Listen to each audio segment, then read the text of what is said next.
Hello दोस्तों, जय हिंद। उम्मीद आप फॉलो मस्त होंगे और अपनी पढ़ाई में व्यस्त होंगे। चलिए, कल का क्लास तो नहीं चल पाया था, लेकिन परसों वाले क्लास में एक क्लास वर्क दिए थे, होमवर्क दिए थे ना जी। हाँ जी। तो चलो, तो उस क्वेश्चन को सबसे पहले बता देते हैं और उसके बाद फिर तो आज का क्वेश्चन शुरू करते हैं। ठीक है जी। और सभी वही क्वेश्चन है जो प्रीवियस ईयर परीक्षाओं में पूछे गए हैं या आपकी परीक्षाओं में पूछे जा सकते हैं। कुछ वैसे इंपॉर्टेंट भी क्वेश्चन है। क्लियर जी। हाँ चलो भैया, है तुम लोग भी देखो इधर। चलो, पहले कुछ जो होमवर्क था वो वाला तो लगा ही होगे, इन लोगों को बता देते हैं। वो सवाल क्या था? X square plus 1/x² equal to क्या दिया था? 2 दिया था, यही ना। तो पूछ रहा था x⁶ का वैल्यू बताओ। हम बताते हैं ऐसे सवाल भी इसके पहले भी बता चुके हैं है ना। बोले थे ऐसे सवाल में कि क्या करना कि अगर x का वैल्यू अगर 1 रखने पर अगर वो समीकरण सेटिस्फाई हो रहा है, या 2 रखने पर, या 3 रखने पर, या -1 रखने पर, -2 रखने पर, कुछ भी अगर ऐसा कुछ रखने पर वो समीकरण सेटिस्फाई हो रहा है तो वही उसका वैल्यू हो जाएगा। ठीक है। जैसे यहाँ पर x बराबर 1 रखने पर सेटिस्फाई हो रहा है कि नहीं हो रहा है? 1 का वर्ग 1 प्लस 1/1 का वर्ग 1, तो 1 और 1 2, यानी x की वैल्यू कितनी मिल रही है? तो अगर x की वैल्यू 1 मिले तो 1 पर 6 घात, इसका वैल्यू कितना होगा? 1। तो ये ना होगा, यानी ये वाला सवाल का आंसर 1 होगा। तो दिक्कत अगर यही सवाल आता कि x + 1/x = 2 लो जी, तब क्या होता? तब भी x की वैल्यू कितनी रखी जाती है? 1। क्यों? क्योंकि 1 धन 1/1 अर्थात 2। बोलो जी। अब कुछ भी पूछा उसके बाद से पूछा अगर x³ धन 1/x³ का वैल्यू बताओ तो आंसर कितना होता है? 1 धन 1/1 अर्थात 2 ही तो होती है। हाँ जी। अगर इसी की जगह पर अगर माइनस रहता तब क्या होता? तो 1 में से जाता तो क्या हो जाता? 0 आंसर हो जाता है। अगर यही सवाल चेंज होकर के अगर रहता है x - 1/x प्लस है अगर -2, तब x की वैल्यू कितना लेते हैं? -1। ठीक है। तो कुछ तो इस टाइप के सवाल आते हैं, कुछ तो इस टाइप पर डायरेक्ट सवाल रहते हैं। ठीक है। और कुछ नहीं रहते हैं, तो जो नहीं रहते हैं उनको दूसरे तरीके से, सब एक ही तरीके से तो नहीं सॉल्व हो जाता है ना। सबके तरीके कुछ तो अलग हैं कि सब एक ही पैमाने पर सॉल्व हो जाएगा, ऐसा नहीं होगा ना। लेकिन जो इस पैमाने पर बैठेगा उसको तुम लोगों को लगाने की जरूरत नहीं है, चाहे तुम मैथ के स्टूडेंट रहो या ना रहो। मैथ के स्टूडेंट का मतलब तुम्हारा बैकग्राउंड मैथ हो या ना हो, इंटर तक मैथ। क्योंकि देखो, इंटर जो मैथ पढ़े रहते हैं उनको कुछ फायदा मिल जाता है, कैलकुलेशन वगैरह का फायदा मिल जाता है। वो यक्स वक्स से इससे डरते उड़ते नहीं है। लेकिन जो आर्ट साइज वाले होते हैं जरूर उन्हें एक्स देख करके ज्यादा प्रॉब्लम होती है। तो कहाँ प्रॉब्लम है? वैल्यू ही तो रखना है, मानना है, यही ना जी। चलो, तो ये तीनों बातें लिख लेना कि अगर ये रहेगा तो x की वैल्यू 1 रखेंगे, अगर ये रहेगा -2 रहेगा तो -1 रखेंगे। क्लियर हो जी? हाँ जी। चलो, अब आज का सवाल प्रैक्टिस कर लिया जाए। अब आज का पहले सवाल देखो क्या है।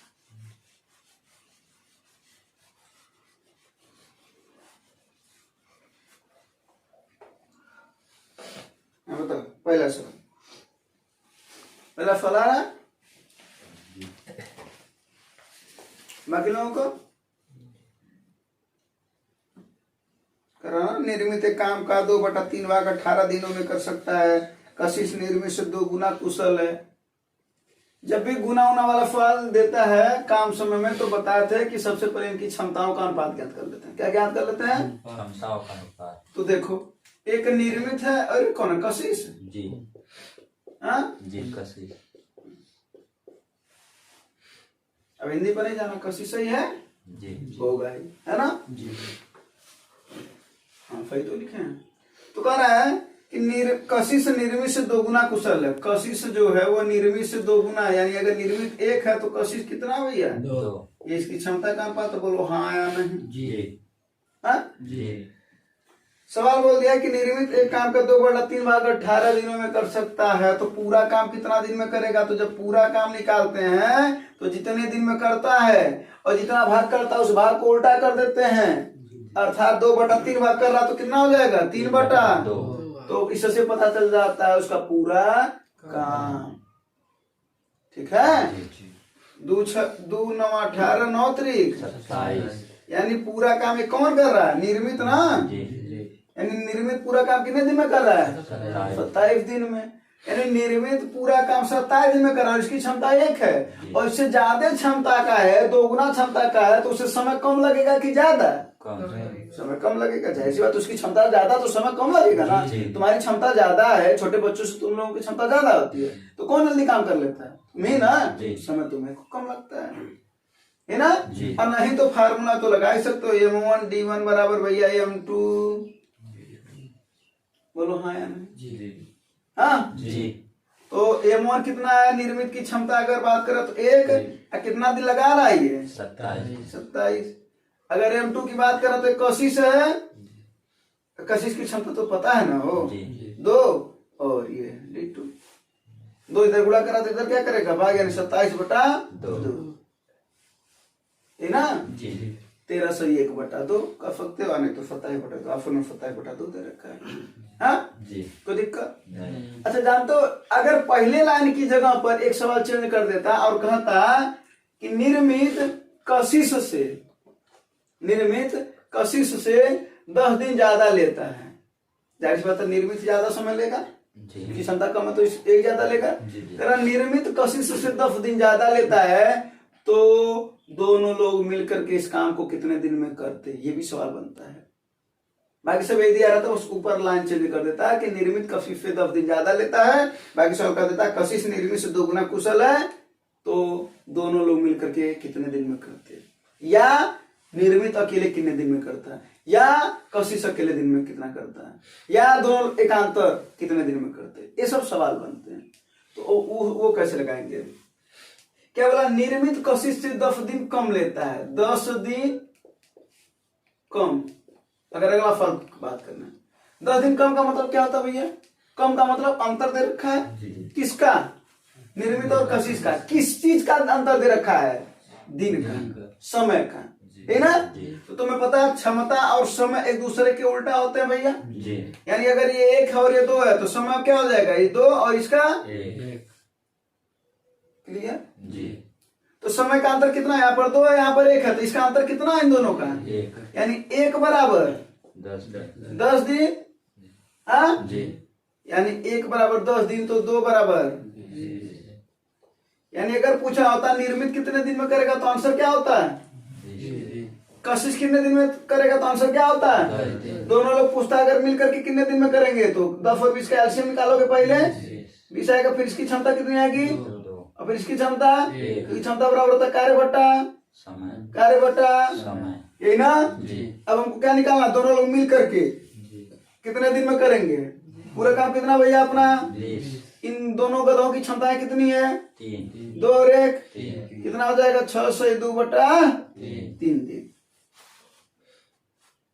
ठीक ना जी। इस वजह से सवाल बताएं, क्योंकि ये सवाल कभी कभी छोटा ही रहता है, लेकिन अगर कॉन्सेप्ट पर नहीं आ रहा, बैठ रहा तुम्हारे, तो बड़ा फल बन जाएगा, छोड़ने वाला फल बन जाएगा, ठीक ना जी। तो जब भी दिनों का अंतर दे तो हमेशा ध्यान देना कि क्षमताओं को हम उल्टा करेंगे तो दिन आएगा, दिनों का अनुपात आएगा और वहीं से वो पता चल जाएगा, ठीक है ना जी। अगले फल पर चलते हैं। क्लियर हो जी? मिटा दो ना जी।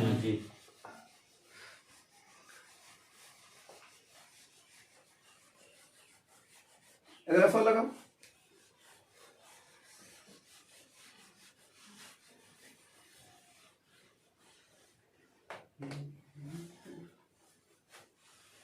पढ़ाई चल रही है ना कि रुकी हुई है? पढ़ो। अगले साल तो खूब वैकेंसी है। एफएफएल ने तो कैलेंडर जारी कर रखा है। जीडी के तो 2 फार्म है, सीजीएल का भी फार्म है ना जी। हाँ, रेलवे भी आने वाला है। अपनी तैयारी मजबूत रखो, ये ना इंतजार करो कि भर्ती जब आएगी तभी पढ़ाई करेंगे। अपना तैयारी करते रहो, जब भर्ती आ जाएगी तब कहाँ तैयारी कर पाओगे, है ना। तो मात्र देखते रह जाओगे। तैयारी उसी की मजबूत मानी जाती है जिसका नोटिफिकेशन आने तक उसका सब कुछ क्या रहे, तैयार रहे। हाँ चलो सवाल बताएं जी। हाँ क्या कह रहा? 40 पुरुष हैं और एक 30 मीटर लंबे और 25 मीटर चौड़े पुल में कूदते हैं, यही ना। डुबकी लगाते हैं माने कूदते हैं। चलो अब एक बात बताओ, एक चीज समझो कि अगर छोटा सा डब्बा रख लो या बाल्टी रख लो और बाल्टी में पूरा पानी भरा हुआ है और उसमें तुम ऐसे हाथ डालो तो पानी गिरेगा कि नहीं? गिरेगा। हाँ गिरेगा। और हम तुमसे पूछें कितना पानी गिरेगा तो जवाब क्या दोगे? बहुत बढ़िया, हाथ के आयतन के बराबर। यानी जितना हमारे हाथ का आयतन होगा उतना पानी बाहर गिर जाएगा। तो क्वेश्चन पूछा जाए कि कितना पानी गिरा है तो क्या कहोगे? हमारे हाथ के आयतन के बराबर। और आयतन क्या होता है? जो वस्तु इस वायुमंडल में जितना स्थान ले रही है वही उसका आयतन कहलाता है ना। हम जितना स्थान इसमें ले रहे हैं इस वायुमंडल में वही हमारा क्या है? आयतन है। क्लियर? वही वाला सवाल का कॉन्सेप्ट इसमें लगाया। अगर कॉन्सेप्ट क्लियर रहता तो सवाल मात्र देखने वाला सवाल है, देख करके लगा लोगे जल्दी से। कैलकुलेशन करने वाला सवाल है। इसी वजह से बोलते हैं ना सवाल में कॉन्सेप्ट और कैलकुलेशन दो ही पार्ट है। कॉन्सेप्ट क्लियर तो कैलकुलेशन पर मेहनत करो, ठीक है? और कैलकुलेशन क्लियर तो कॉन्सेप्ट पर मेहनत करो। और दोनों नहीं क्लियर तो दोनों काम करो, नौकरी लेना है ना।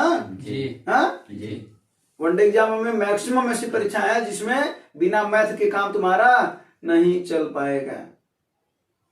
और जिंदगी में कैलकुलेशन ही कैलकुलेशन है ना। हाँ तो क्या कर रहा है? तो 40 पुरुष हैं, 30 मीटर लंबे और 25 मीटर चौड़े पुल में डुबकी लगाते हैं। अब सवाल को समझ लो। अबे बहुत अभी तुम बोलो कि हाथ डालेंगे तो पानी उसमें से बाहर गिरेगा, जो उसमें रखेंगे हाथ तो जाहिर सी बात अगर पोखरे में 40 लोग कूदेंगे तो कुछ पानी का सतह ऊपर आएगा या नहीं? हाँ या नहीं? आएगा ना। कोई पूछ रहा कितना आएगा? ये क्लियर हुए? तो तुम क्या कहोगे? कितना आएगा ऊपर पानी? उसमें तो गिरेगा नहीं, पोखरे में तो गिरेगा नहीं, उसका पानी ऊपर आएगा। पूछा कितना आएगा तो क्या कहोगे? 40 व्यक्तियों के आयतन के बराबर। ये बात समझ में आई कि नहीं? बोलो। नहीं आया? नहीं आया। तो एक व्यक्ति का कितना पानी हटा रहा जरा देखो कर। एक व्यक्ति कितना पानी हटा रहा? 5 मीटर क्यूब। तो एक व्यक्ति कितना हटा रहा भैया पानी? 5 मीटर क्यूब। तो 40 व्यक्ति कितना हटाएंगे? 40 गुणे 5 मीटर क्यूब यानी 200 मीटर क्यूब। बोलो। और यही जो हटाया गया आयतन है तुम बताए हो यही उसके आयतन के बराबर होगा। किसके? तालाब के। और तालाब में लंबाई चौड़ाई और अब ऊंचाई भी है। पुल में घुसे हो, किसमें गए हो? पुल में। तो उस पुल में लंबाई चौड़ाई और अब अर्थात अब वो किसका रूप ले रखा है? घनाभ का। किसका भैया? घनाभ का। तो घनाभ का आयतन बराबर किसके आयतन के बराबर? इसी का ना आयतन के बराबर। यही तो कूदे ना उसमें। घनाभ का आयतन होता क्या है? लंबाई गुणे चौड़ाई गुणे ऊंचाई। ये होता है। लंबाई कितना है महाराज? 30 मीटर। चौड़ाई कितना है? 25 मीटर। ऊंचाई अपने को पता नहीं। और ये आयतन किसके बराबर है? 40 गुणे 5 मीटर। है ना? 1 मीटर या 2 मीटर है ना। और 3 मीटर है तो कट करके 1 मीटर बचेगा, है ना। और किससे काट दिया जाए? 5 पंचे 5 अट्ठे 40 है ना। 2 चौके 2 15 है ना। अब देखो इधर क्या बचा? 15 गुणे यच बराबर 4 मीटर है ना ये। और इसमें सेंटीमीटर में पूछ रखा है देखो, है ना। तो 1 मीटर में कितना सेंटीमीटर? 100 सेंटीमीटर। हाँ फिर से इसको काट दो। 5 तिहाई 5 दूना कितना आ जाएगा भाई? एच बराबर 80/3। काट दोगे तो कितना देगा? 3 दूना कितना आया वो? 2 3 छक्के 18। अब वही बचेगा 0.666 यही ना। 26.66 सेंटीमीटर। तो क्लियर हो ना? हाँ इसमें कौन दिक्कत नहीं। तो ये पूछ रहा था, ये सेंटीमीटर में है, ठीक है। सेंटीमीटर में पूछ भी रहा था। चलो अगला फल देखा था। हाँ अगला फल देखो।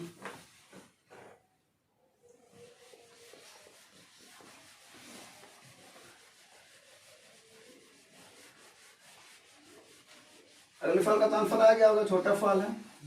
हाँ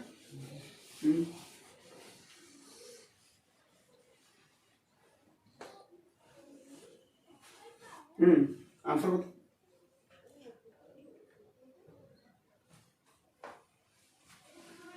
बारह खिलाड़ियों की एक टीम का औसत उम्र 23 वर्ष है।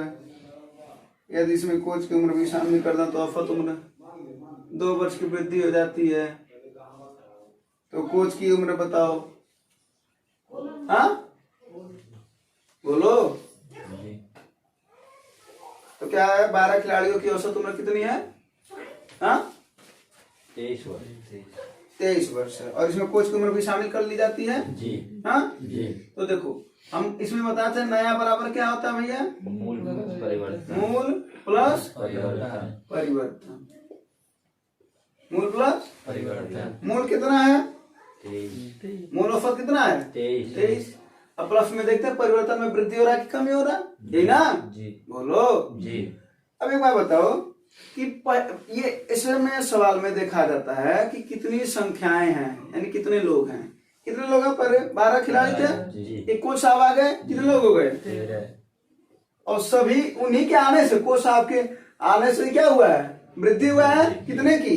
2 की, गुणे 2, यही ना? जी। तो 23 प्लस 13 दूना 26। 26, 23 और 26 को जोड़ तो कितना हो जाएगा? 49। हाँ 49। यानी कितना उम्र हो जाएगा कोच साहब का? 49। कोई दिक्कत हो तो बताओ। नहीं। हाँ नहीं। और ऐसा सवाल कई बार आता है, जैसा सवाल देख करके लगाना, जी। तुरंत रखना 23 और तुरंत गुड़े 13 लोग हो गए ना, 13 दूना 26, 23 26 को जोड़ करके तुरंत आंसर बताओ। ठीक है जी।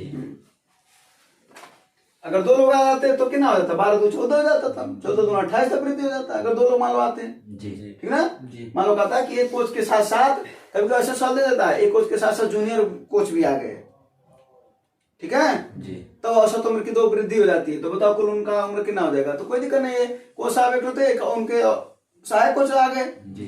हाँ जूनियर कोच, तो कितने लोग हो गए? 2 वो और 12 पहले थे, तो 12 दू 14। 14 दूना 28। अब 23 में 28 को जोड़ देना, 2 बढ़ जाएगा, 51 हो जाएगा, जी। ठीक ना? जी। यानी क्या क्या होगा? किसी एक की उम्र, दोनों। हाँ ठीक है। जी। हाँ। और औसत उम्र पूछता 51/2, यही ना? जी। और उसमें से अगर कह देता कि जो बड़े कोच साहब है उनकी एज 31 साल होती है, तो छोटे कोच साहब का उम्र बताओ? 20 साल हो जाता है, क्योंकि दोनों का 51 है, जी। ठीक ना? जी। अगला सवाल लगो। एक वस्तु पर 30% और 20% की 2 क्रमागत लाभों पर बेची जाती है। यदि अंतिम विक्रय मूल्य इतना है तो क्रय मूल्य, ये तो कैलकुलेशन मात्र है ना? हाँ तुम्हें पता ना कि क्रय मूल्य पर जो लाभ होता है या हानि होता है, यही ना? वही किसके बराबर होता है? विक्रय मूल्य के, सेलिंग प्राइस के। बोलो हाँ या नहीं? क्या होता ना? तो क्रय मूल्य यक्ष, अब अगर एक बार वृद्धि होगा तो एक बार करेंगे, 2 बार होगा तो 2 बार करेंगे, 3 बार होगा तो 3 बार करेंगे, 50 बार होगा तो 50 बार करेंगे। दिक्कत क्या है? तो कितने बार हो रहा है? 30% की वृद्धि ना, कितना हो जाएगा?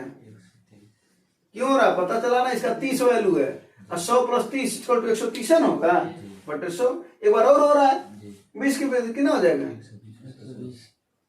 बराबर विक्रय मूल्य कितना है? बोलो कोई दिक्कत इसमें? नहीं। हाँ नहीं। तो 00 से 00 कट जाएगा।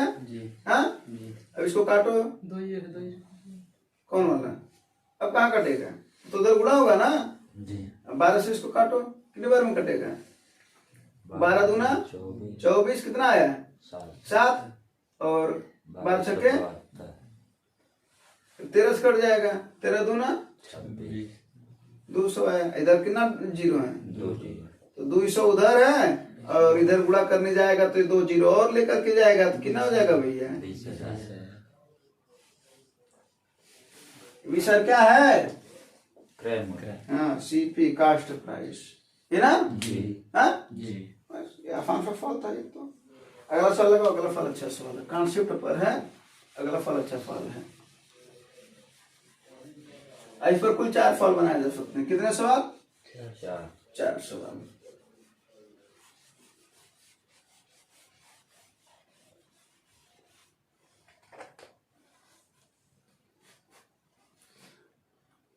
देखो ये वाला सवाल का कॉन्सेप्ट पहले एक बार समझ लो, फिर सवाल आ जाएगा।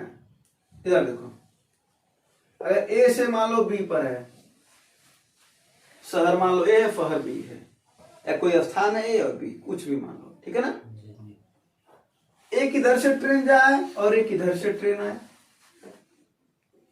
क्या हुआ? इधर देखो, ठीक है। ट्रेन इधर से आए और ट्रेन एक इधर से जाए, कोई दिक्कत? ये कहीं कहीं ये लोग मिलेंगे कि नहीं? बोलो। अगर इसकी स्पीड ज्यादा है और इसकी क्या है, कम है, तो जाहिर सी बात है ये लगभग यहाँ कहीं मिलेंगे। और अगर इसका ज्यादा रहता, इसका कम रहता, तो इधर कहीं मिलते, ये ना होता लगभग। उसका कोई बात नहीं है, तो मान लेते हैं हम कि यहाँ कहीं मिल रहे हैं, ठीक है ना। क्या हो रहा है, यहाँ पर कहीं मिल रहे हैं। अब मिलने के बाद से ये इधर जाएगा ए वाला, बोलो हाँ या नहीं, और यहाँ बी इधर जाएगा, बोलो हाँ या नहीं, जाएगा।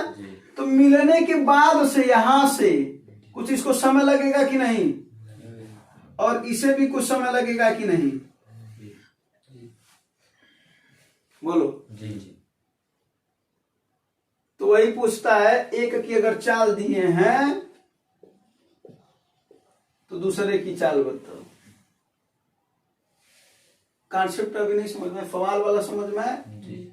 यानी जब दो लोग दो स्टेशनों के बीच की बात करी जा रही हो, बीच में या कहीं भी किनारे, कहीं बीच में का मतलब ठीक बीच में नहीं बोल रहे हैं, बीच में कहीं मिल रहे हैं। मिलने के बाद उनका एक दूसरे की तरफ जब जाएंगे, उस स्टेशन पर पहुंचेंगे, ए वाला बी पर पहुंचेगा, बी वाला मिलने के बाद, तो मिलने के बाद उनका समय दिया रहेगा और एक की चाल दिया रहे, तो उसका कॉन्सेप्ट क्या होता है, फूल। अगर ए है तो ए की चाल बटे बी की चाल, ठीक है। और चाल और समय एक दूसरे के उल्टा होते हैं, तो समय उल्टा हो जाएगा। यानी क्या हो जाएगा, बी का समय यानी दूसरे वाले का समय बटे ए का समय, और यही अंडर रूट में हो जाएगा, इसमें हो जाएगा बस, ठीक है जी। अब सवाल, अब इसमें 4 सवाल जो बोले हैं ना बनाने के लिए कि क्या क्या बन सकता है। ए की चाल पूछे और बाकी ये तीनों दिया रहे, बी की चाल पूछे, बाकी ये तीनों दिया रहे, मिलने के बाद से दूसरे का समय पूछे, बाकी ये तीनों दिया रहे, मिलने के बाद से पहले वाले का समय पूछे, ये तीनों दिया रहे। तो 4 सवाल हुआ कि नहीं हुआ? हाँ, उसी 4 सवाल में से एक सवाल ये है ना। चलो अब क्या करा, यदि अमन की गति 30 किलोमीटर प्रति घंटा और अमन और कपिल, अमन दिल्ली से चल रहा है और कपिल ग्वालियर से, है ना। तो दिल्ली वाले का देखो चाल कितना है, 30 है बटे बी का चाल, बी का चाल माने कौन है, वो कपिल है। चलो यहाँ पर कपिल कर लेते हैं, ये ना करणी में। अब देखो क्या करा है, वे मथुरा में मिले, वही बोला था ना बीच में कहीं मिलेंगे। उसके बाद से ग्वालियर और दिल्ली पहुंचने में उनका समय लगभग ये है, यानी अमन ही तो ग्वालियर जा रहा है और कपिल ही तो ग्वालियर से दिल्ली आ रहा है, तो यानी उनका लगने वाला समय क्रमशः क्या है, 196 और 225 है ना। तो 225 कपिल का समय ना है, और कपिल का समय ऊपर रहेगा तब, क्योंकि दूसरे वाले का समय है। यानी यहाँ पर क्या हो जाएगा, 200 कितना है, 225 बटा 196। क्लियर हो? हाँ, क्योंकि वो खुद कर रहा है क्रमशः। तो 196 और 225, यानी दूसरे का समय 225 है, पहले का 196, बस आंसर आ गया।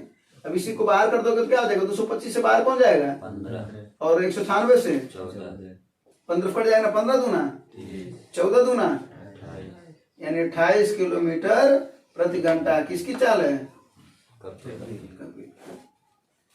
और से कम है, तभी तो ज्यादा समय ले रहा है भाई। 225 मिनट लिया था कपिल समय ना मिलने के बाद, और 196 ही मिनट लिया था, इसी वजह से इसकी चाल कम। क्लियर? कोई दिक्कत हो तो हाँ, घंटे में रहेगा तो घंटे में, मेरे का तो मिनट में था, घंटे में नहीं बदले कोई दिक्कत नहीं। ऊपर वाला बदलोगे नीचे वाला बदलोगे, दोनों कट नहीं जाएगा। जब रेशियो में है तो कोई बदलने का मतलब नहीं है, ठीक है। तो सवाल ध्यान देना कि जब अभी दो लोग एक दूसरे की तरफ जाएंगे, मिलने के बाद उनका समय दिया रहा है, पहले की चाल दिया रहा है, दूसरे की चाल अक्सर करके पूछता है, यही सवाल पूछता है, बट डाटा चेंज रहेगा, पैटर्न एकदम हूबहू यही है, ठीक है? जी हाँ जी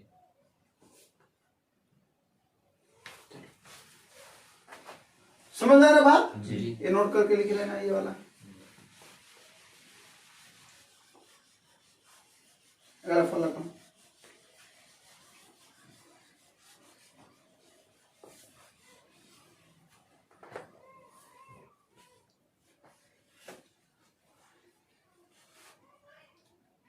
हाँ ये वाला सवाल लगाओ। ये वाला सवाल पे तुम बताया भी थे, इसी टाइप का था ना? जी हाँ क्या करना है, इनको अलग अलग करना है, यही ना? जी हाँ जी तो अलग अलग कर दो तो क्या हो जाएगा, 11 बटा जेड माइनस यक्स 13 एक्स बटा एक्स।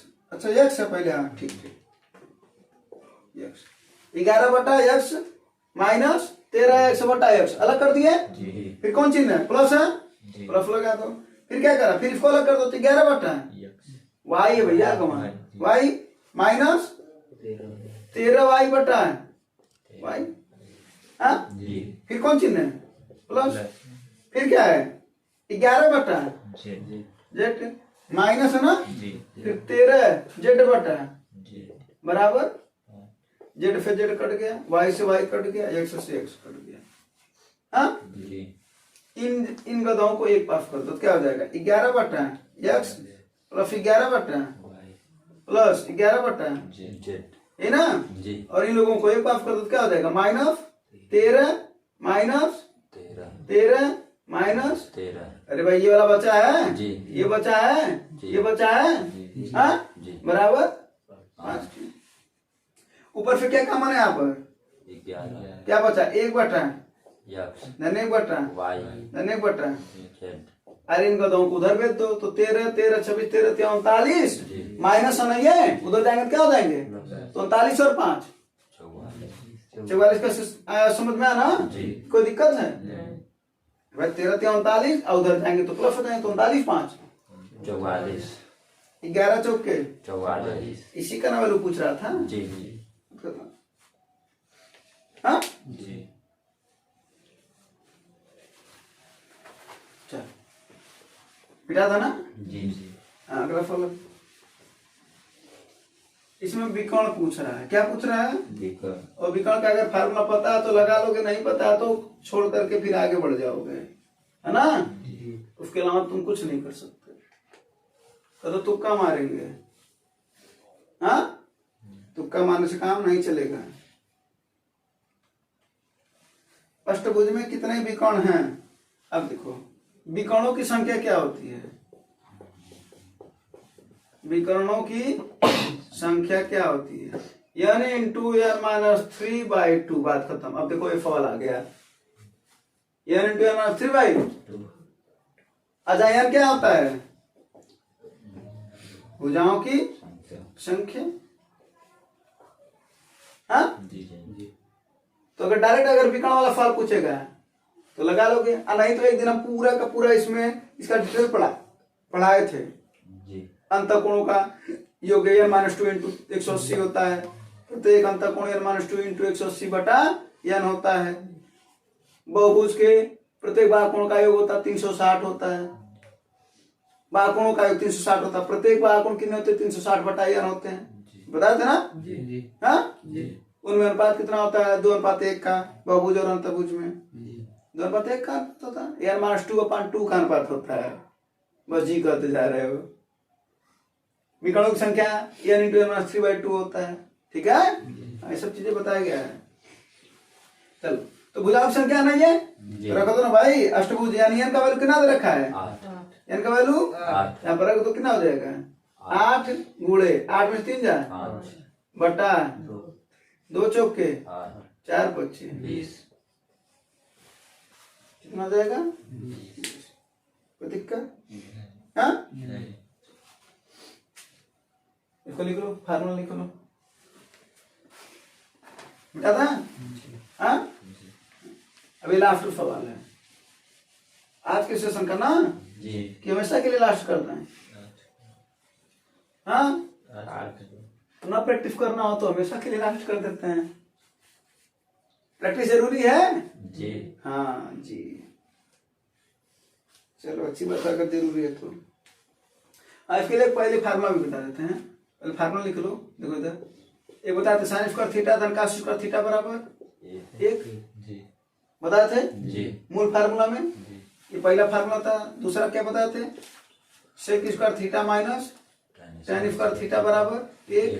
तीसरा क्या बताए थे, cosec square theta minus cot square theta बराबर 1। ये 3 बेसिक फार्मूले हैं। अब इन्हीं 3 से व्युत्पन्न बनते हैं। व्युत्पन्न का मतलब जैसे सेक स्क्वायर थीटा बराबर पूछेगा तो माइनस वन उधर जाएगा तो प्लस ना हो जाएगा, तो 1 प्लस tan स्क्वायर थीटा बन जाएगा। जी हाँ जी tan स्क्वायर थीटा पूछेगा तो tan स्क्वायर थीटा इधर जाएगा तो ये 1 इधर आएगा, क्या हो जाएगा सेक सेक स्क्वायर थीटा माइनस, वो तो छानदार करने वाली बात ना हुई। जी। अब वही सवाल है इसमें, वही लगा लो। अब क्या दे रखा है देखो, sec square theta plus tan square बराबर 5/3। यहाँ से सेक स्क्वायर थीटा यही वाला ना फार्मूला काम कर रहा है जी। तो सेक स्क्वायर थीटा की वैल्यू निकालो तो इसका देखो उधर लिख दो, क्या हो जाएगा ये 1 1 tan plus square theta tan square theta आप प्लस ये ऑलरेडी है जी tan स्क्वायर थीटा बराबर 5/3 3 tan स्क्वायर थीटा मिलकर के कितने 2 tan square theta 2 tan square theta जी और ये 1 इधर प्लस है तो उधर जाएगा, क्या हो जाएगा माइनस 5/3 माइनस 1। इसको सॉल्व करोगे तो 3 एकम 3 5 में 3 जाए 2/3 है ना। जी अब देखो 2 से 2 कट गया, जी क्या बचा भैया tan स्क्वायर थीटा बराबर 1/3। अगर स्क्वायर हटा दें तो इधर क्या हो जाता है, अंडर तो इसी को ऐसे लिख सकते हो 1/√3। जी बोलो जी अब tan थीटा में यानी tan वाले में किसकी वैल्यू 1/√3 होती है, नहीं समझे बात। अरे भाई जो सारणी बताए थे तो सारणी में कुछ वैल्यू होता है ना जी हाँ, जी जी tan 0 डिग्री का वैल्यू होता है 0, 30 का वैल्यू होता है 1/√3, 45 का होता है 1, 60 का होता है √3 हाँ, और 90 का होता है अनंत, बता थे ना। जी तो वही बोल रहे हैं 1/√3 किसका वैल्यू होता है tan में 30 का, कितना होता है भैया। अब tan से tan हट जाएगा, इनवर्स ले लोगे तो tan हट जाएगा, तो थीटा का वैल्यू कितना बचा 30 डिग्री, कितना बचा।